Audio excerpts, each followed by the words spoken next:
আসসালামু আলাইকুম রহমতুল্লাহ। আপনারা হয়তো আমার আগের ছাদ বাগানের ভিডিওতে দেখছেন যে আমি ছাদে গাছ রোপণ করার জন্য জিও ব্যাগে কিছু মাটি নিয়ে রাখছিলাম বা মাটিগুলোকে উর্বর করতেছিলাম গাছ রোপণ করার জন্য, পর্যাপ্ত পরিমাণ উর্বর করার জন্য সর্বোচ্চ চেষ্টা করছি। তো এখন মাটিগুলো পারফেক্ট আছে, তো এই জন্য আমি একদিন হঠাৎ গাছ কিনতে চাই। তো আগে থেকে সিদ্ধান্ত বা চিন্তা ভাবনা করছিলাম যে আমি কি গাছ লাগাবো। তো ওই গাছগুলো ক্রয় করার জন্য একটু টঙ্গী বাজার যাওয়া হয়।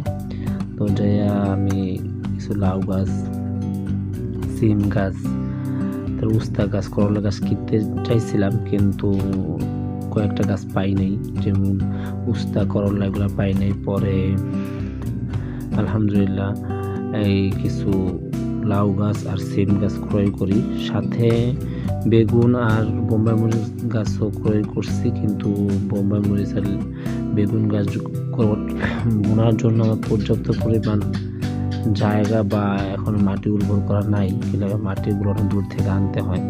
আমাদের আশেপাশে বর্তমান মাটি নাই বললেই চলে। তো এই জন্য আর কি এই দুইটা গাছ এখন রোপণ করবো না, কিন্তু কিনে নিয়ে আসছি বাসায় আর কি।